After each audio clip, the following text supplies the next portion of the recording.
The thing is, you are you regardless of the things you own. Your value as a person is not tied to the things you own. People with a lot of money get to do cool things, but I believe the highlights of a person's life are never really the cool things that they got to do.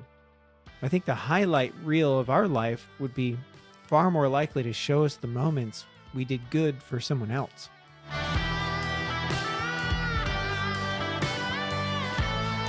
I enjoy reading classical literature quite a bit.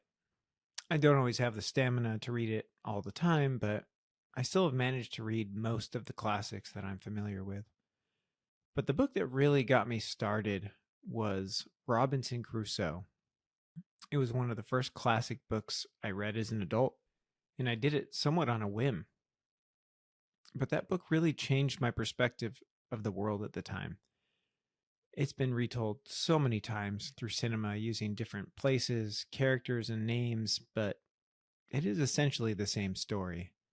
A few movie titles that you might be familiar with that are basically just redone versions of Robinson Crusoe are The Martian, Castaway, Swiss Family Robinson. They're all just different versions of the same story, really. So in this story, it details the life of a young man, Robinson Crusoe, who sets off to seek his fortune. While sailing across the Atlantic, he gets shipwrecked and is the only one to make it to land. Once he manages to make it to land, he has to figure out how to live with what little he could retrieve from the shipwreck. And the book reads like a diary. He details out all the mundane things he has to figure out while he's stranded. It's really one of the funnest books I've ever read because it goes through in incredible detail, telling you how he figured out how to make pottery, how he built his home, how he planted food, and everything else he had to do. It just is detailed in this diary that you're presumably reading. And he figures it all out through trial and error. The book is fascinating. I was glued to it and was totally surprised at how much I enjoyed it. I read somewhere that at the time the book came out, which was, I think it was 1719, people thought they were reading an actual account of a castaway. One of the main themes the book discusses is what a person actually needs. And this is the topic that impacted me the most. So I'm going to ruin the story for you a little bit. He ends up becoming very comfortable. By the end of the book, this guy's built a summer home in the interior of the island, in addition to having a home by the beach. He's got a reliable crop every year. He's got food stored away in case of a rainy day. And he's figured out how to be comfortable.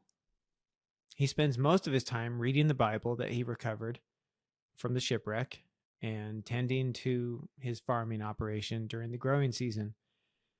And for the rest of the time, he's just a man of leisure, basically.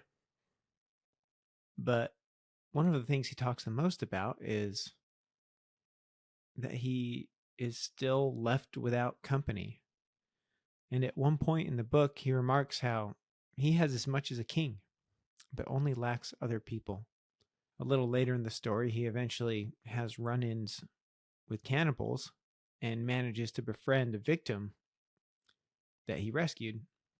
So eventually he does have some company as well, but it's pretty poignant how important that is. This whole time he's there, he gets comfortable. He literally has, for the time, like everything that he could possibly need. But he is just battling an intense loneliness because we're not meant to be by ourselves. At the end of the book, he's been on the island for 30 plus years when he's finally rescued. And as he's leaving, some of the sailors end up staying behind and try to actually settle this island. And when he gets back to England, somehow he's wealthy. I can't remember how, possibly some salvage from the shipwreck included some coinage, but he finds he's unhappy and he actually returns to his island, only now there are actually people living on it and settling it. So this story really made me think hard about what would be enough for me? I had to face the truth that there is no enough for me. If there is more to be had, I want it, and I'm not alone. But there's something wrong about that. What do we really actually need in life to be happy? Well, we need to be fed, we need to be comfortable, we need other people. The problem with our needs is they get skewed by our perceptions of others.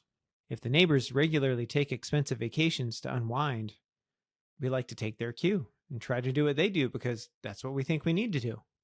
It's like we feel left out if we are not doing what everyone else is doing. Heaven forbid we feel like we are less than others because we can't do the same things as them. Our needs get so dependent on what we see others doing when we could live comfortably in tents in some places. Even in the freezing tundra of Mongolia, they seem to have figured out how to be comfortable in tents. But I have always dreamt about having all the stuff, the nice house, the nice car. And I remember at one point when I got a nice house and I had a nice car, I wanted a nicer house and a nicer car. I can still remember how excited I was to have a 15-year-old truck at one point. Now, to be fair, I know some of these diesel trucks that are like 20 years old are in some ways more valuable than much newer trucks. But that aside, it's funny how our perception changes. I also remember how excited I was to get a car that was 5 years old. And then I remember being excited to get a new car. I'm still the same person, but somehow along the way, something changed in me so that I no longer get excited over the idea of having an old car, even if that car is just as functional as the new one. I don't think it's really about needs, but rather about some level of status. We want to be heard, respected, admired. So sometimes we satisfy ourselves with the symbols of status in an attempt to imitate the feelings of status. I mean, I remember when I was a teenager and just didn't have my license yet, just the idea of any car was exciting to me. So something that's a little bit ironic to me is that some of the happiest years of my now ended marriage were living out of an RV. We got excited over reading about other people living out of RVs and saving money and stuff like that. So we got this crazy idea to try it ourselves. And so it sounded like an adventure at the beginning. But there was a point where I really felt like a poor provider for my family over it.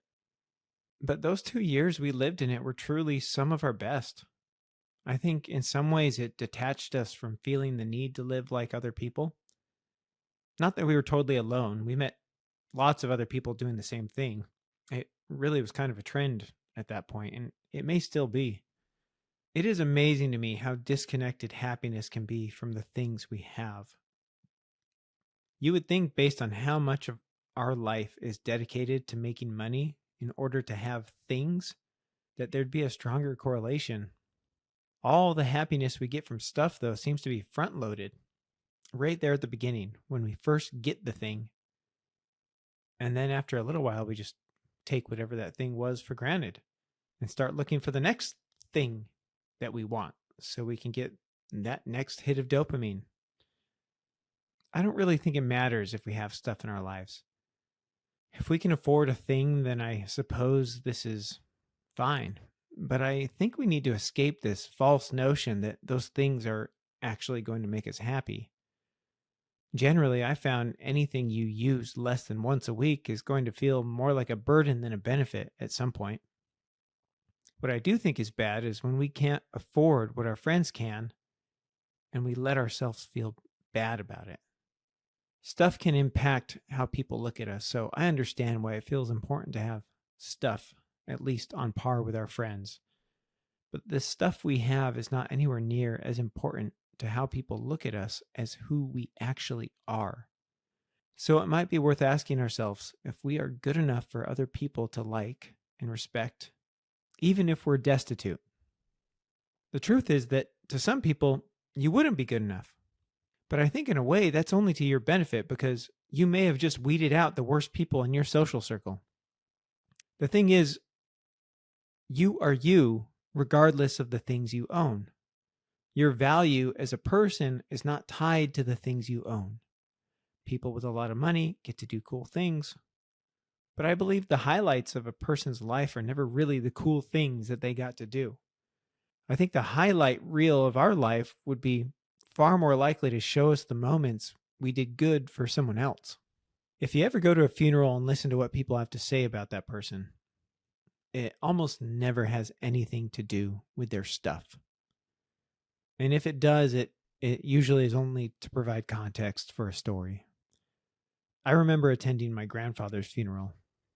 He was a fairly rich guy. At one point, he owned a ski resort and he was fairly involved in politics. But those were not the things anyone brought up outside of maybe mentioning them, like I said, to provide context for a story about him. They brought up the good things he did and how he impacted their lives. I actually love funerals. I think it's because for a moment, we all get to celebrate a person's life.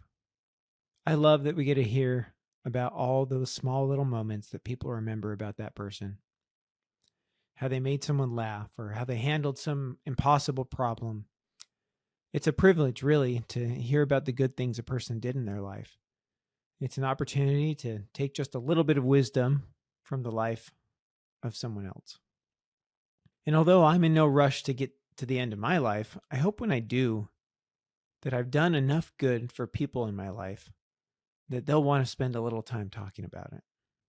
So maybe sell a few things, downsize a bit, start putting your time and money into things that actually give you some lasting benefits. Maybe start spending more of that time and money looking out for others that could use a hand. I'm sure you can get creative. So, what is enough really? Well, enough is just whatever we need to stay alive, plus good people to live our lives with. Everything else is really just a bonus.